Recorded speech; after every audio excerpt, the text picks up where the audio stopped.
Welcome back, everyone, to the show, whatever this thing is. I'm going to be doing a reaction video to Tay Marie's Big Bear. She did like a year into her career, and I'm going to keep that in mind as I analyze this or react to it, whatever you want to call it. But stick around, and hopefully you'll see it to the end. My name is Jeff Moore. I'm the Northwoods Carver, and let's see what Tay Marie saws. All right, without further ado. Back for another carving video. So we have quite the project lined up today. This giant 10-foot log behind me will be a life-size grizzly bear by the end of this video. Let's go.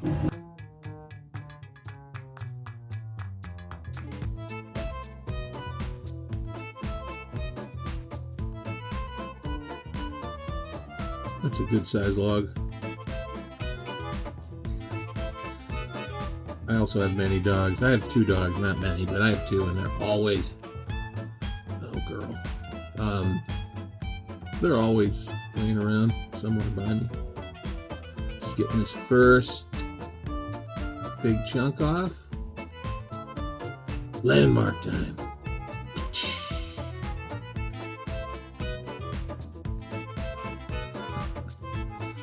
Second big chunk. Does she have a spanner to go from side to side? It doesn't look like it. I always put a spanner on there so I don't have to keep getting down and getting back up. Okay, we got our the bear's head kind of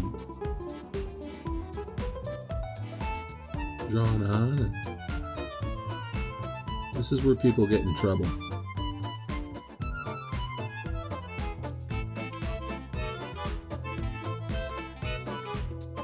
Interesting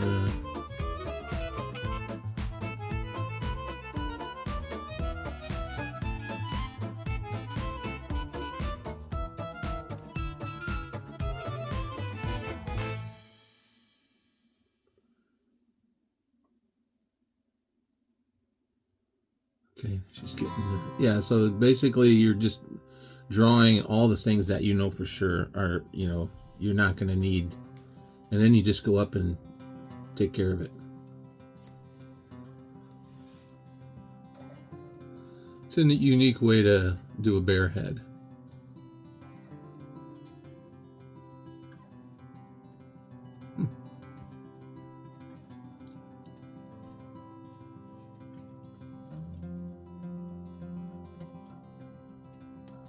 We all get there differently, as long as we get to a result we like, right?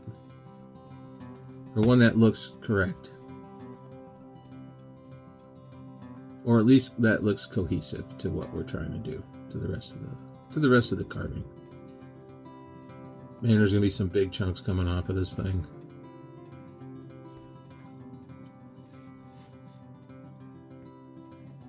So this is 1 year in.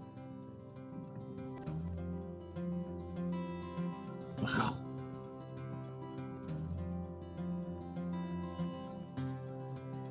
She looks so small next to that thing. She's not a small person. She's kind of tall, actually. I met her in Florida. And, hey, pup. Met her in Florida, and she's pretty tall, actually.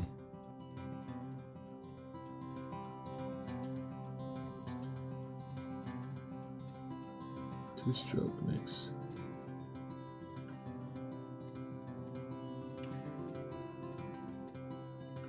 Nice. All right. So I'm old school, so I was taught to take the all the exterior crappy wood completely off before I began. And not to poke through to the other side, because these logs get drug around. Even if you power wash them, which I do, I always power wash. It still carries dirt, and then you're doing all these big cuts, right? Yeah, there you go. You're doing all these big cuts and with a bigger saw, and you're running into little bits of dirt. get slower and slower as you progress. So I always just take like a medium-sized saw. So when it does, if it does get dull on, as I'm taking off that outer skin, that first inch or two.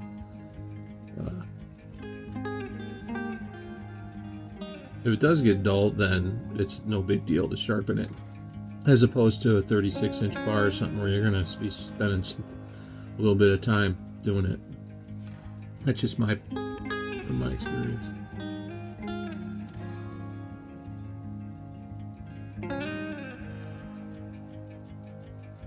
Boy, she has got so many colors going on. They almost mean something.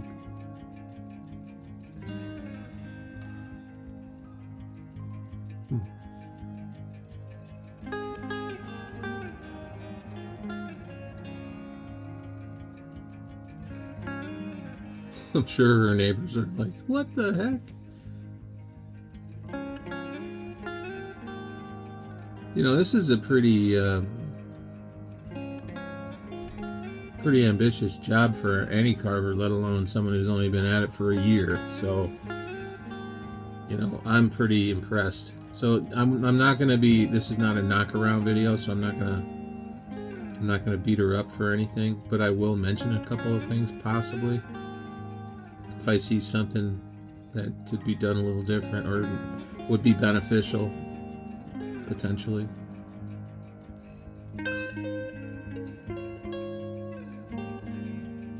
Yeah, I would definitely mention it. But seeing as that she's only been at it for a year, see that big old rotten core there right in the belly? That, I wonder how she is going to handle that, because that's just, there's just going to be a bunch more of that. I've done them like this where I just cut that section out and it turns out it goes completely through. Normally what I would do is I would just cut the section out, replace that section, and like fill the hole, spray some insecticide in there, because once carpenter ants or whatever gets in there, it's all over pretty much. I remember one time I did it on the face. What did she do with it? Did she fix that? I wonder.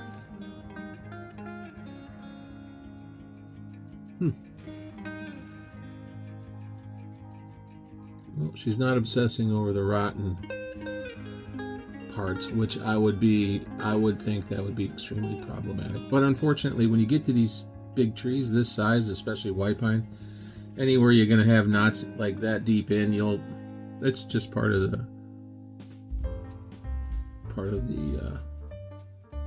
program, I guess.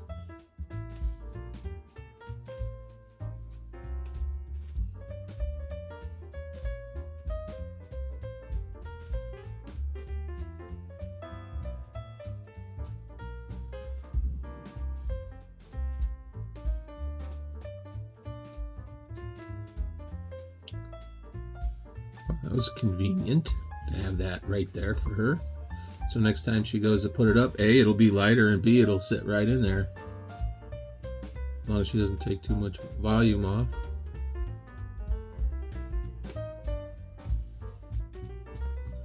My biggest concern would be all the rot and the holes.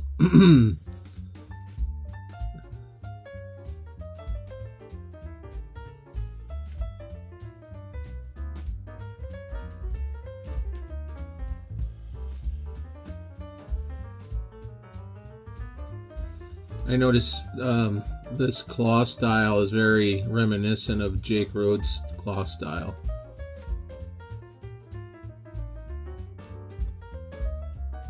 We all borrow from each other. Sometimes, in order to make something look good, you have to borrow someone else who already did the research. So the thing I have with the problem I have with the bottom claws is they look like missile heads. And if you ever look at the claws, the bottom,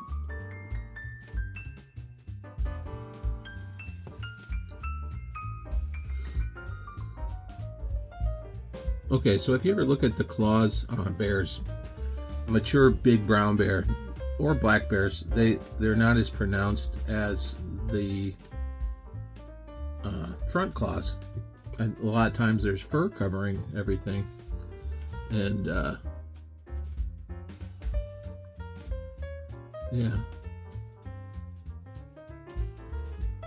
Well, she's working on the head. You know, I see some issues with the head. The jawline, the lower jawline, mostly. But we're talking about a carver. It's only been doing it for a year, so.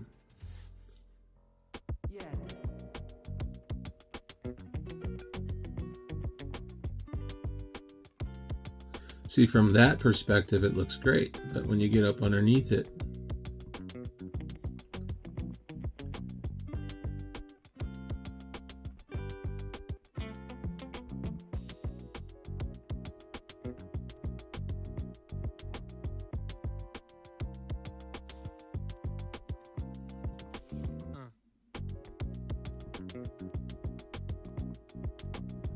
she's really got an eye for this.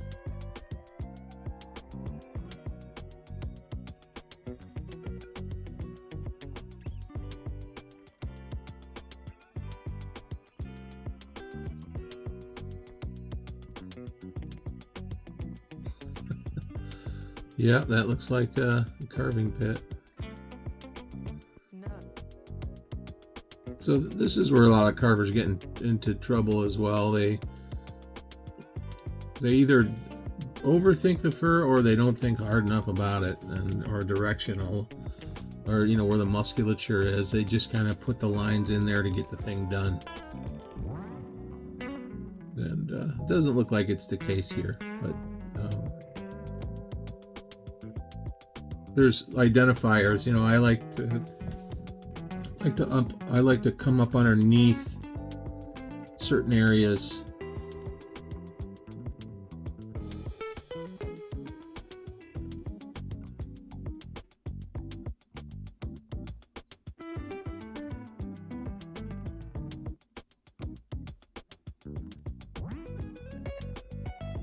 Oh, Gorilla Glue is already applied. She's very clever. She's very industrious and clever, and she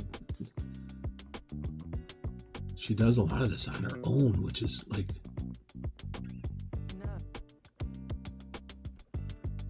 I'm sure when her husband leaves the house, he's like, "Oh, have a nice day," and she's like, "What are you doing?" "I'm gonna carve a big ass bear by myself." "Oh, okay."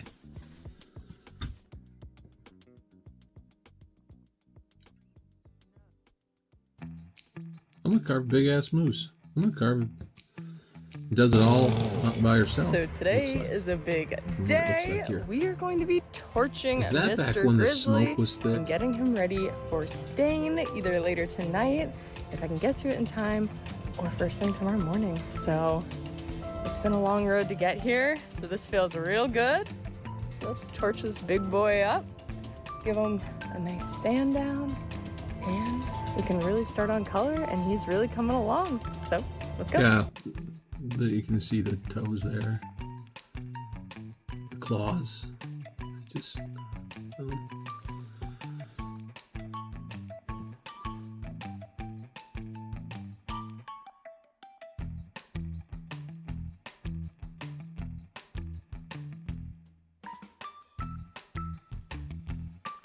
she used that little torch on everything.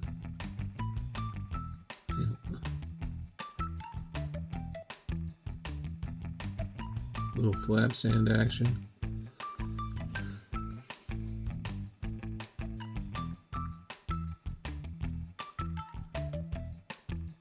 Yeah, so one of the first things I like to do too is I start on the face and work my way around from there. I want to see how it is usually. Especially if people are helping me, I don't want them messing with the face.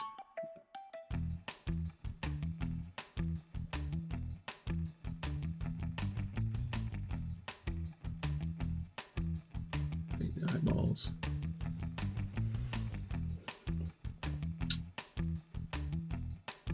Look at that, she carved all the teeth in.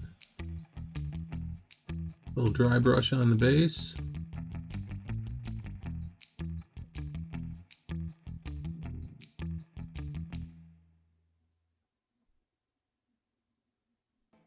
So today is the big day. Mr. Grizzly goes home to Canada. It's quite fitting because all this haze is from the Canadian wildfires. So we've been dealing with a lot of smoke down here. You can almost like smell it in the air. Pretty much the past like 4 days. So Mr. Grizzly's going home today. This is bittersweet, guys. But I think it's time to show you guys what he looks like all finished up. That was more directional spray on the base than...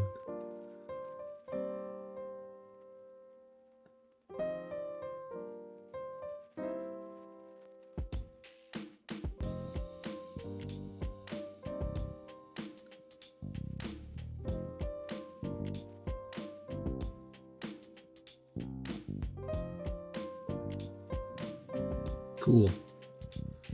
Yeah, she did a bang-up job on that. Nice coloration.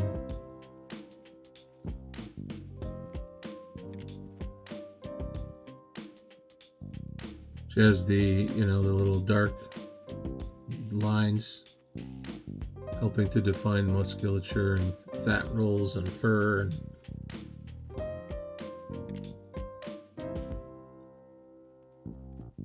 for 1 year in, this is nuts. It's absolutely nuts.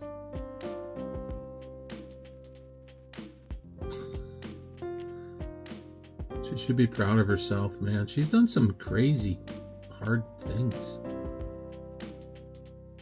Here she is doing an interview? Well, that's awesome.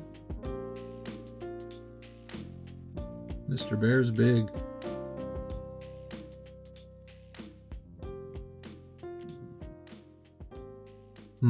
Very cool. If you have made it this far into the video, I just want to say a quick thank you. So this grizzly bear actually marks the end of my first year as a chainsaw carver. So it's crazy to think that just a year ago I never held a chainsaw, and this is where we're at. So it's been a year full of frustrations, hard work, growth, but it's starting to pay off, I think, and it feels really good. So yeah, I think we got some cool stuff coming up, and I just want to say a big thank you to all of you that have been supporting me on my little channel. Some of you since the very first chainsaw carving video. So yeah, it's been a crazy journey. So thanks for joining me, guys. I think we have a lot of cool stuff coming up in year 2. So to the next video. Bye. Well, there you have it, everyone. Thanks for watching up to this point. Hopefully you enjoyed the reaction, and I will see you on the next one.